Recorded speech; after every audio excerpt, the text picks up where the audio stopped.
ലക്ഷ്മിയാ നാളായി കണ്ടിട്ട് എന്തായിരുന്നു ടീച്ചർ വലിയ സന്തോഷത്തിലാണല്ലോ. അപ്പൊ ആ വൃത്തി പഠിച്ച് ഓടുന്ന കണ്ടു. എന്താ കാര്യം ഉണ്ടോ പറയാ നീ ഇരിക്കേ.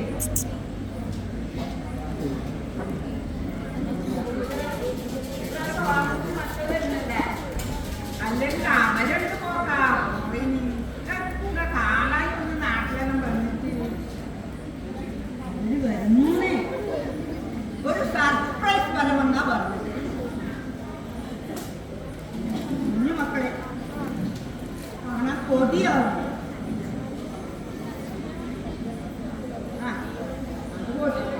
നീ വരണം അല്ല ടീച്ചറെ. അപ്പൊ ആറിനൊക്കെ എത്തിച്ച് വിട്ടതുകൊണ്ടല്ലേ അവളും ഇവിടെ പോയാൽ പിന്നെ നിങ്ങൾ മക്കളൊന്നിച്ച് ജർമ്മനിയിലൊക്കെ പോകുന്നില്ല. അവര് വരക്കടോ തീരുമാനിക്കാം.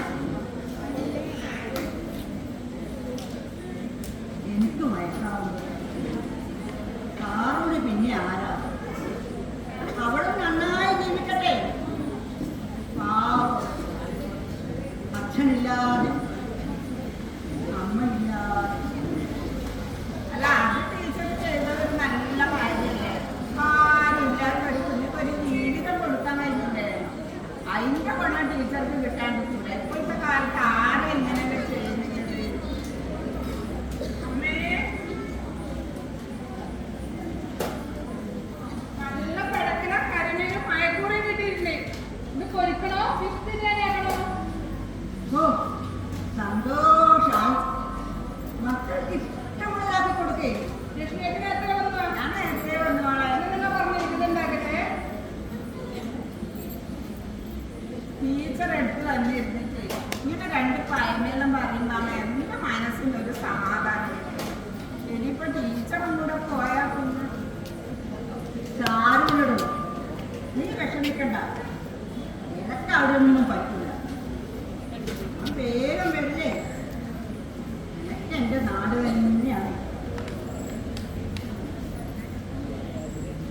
നിന്റെ വിശേഷങ്ങളൊന്നും പറഞ്ഞില്ല.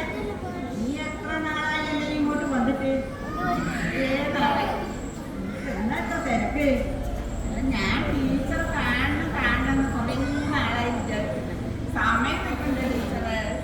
എനിക്ക് ഈ തൊഴിലുറപ്പിൻ്റെ പണി ഇപ്പോൾ 1-2 ആഴ്ചയായിട്ട് തൊഴിലുറപ്പിൻ്റെ പണി ഉണ്ടായിരുന്നു. എപ്പം കിട്ടുന്ന പണിയല്ലേ. അതിന് പോയിട്ട് നമുക്ക് ജീവിക്കണ്ടേ ടീച്ചറെ. അത് മാത്രമാണ് എന്നെ ഇപ്പം പിടിച്ചിട്ട് കുടുംബശ്രീയുടെ സെക്രട്ടറി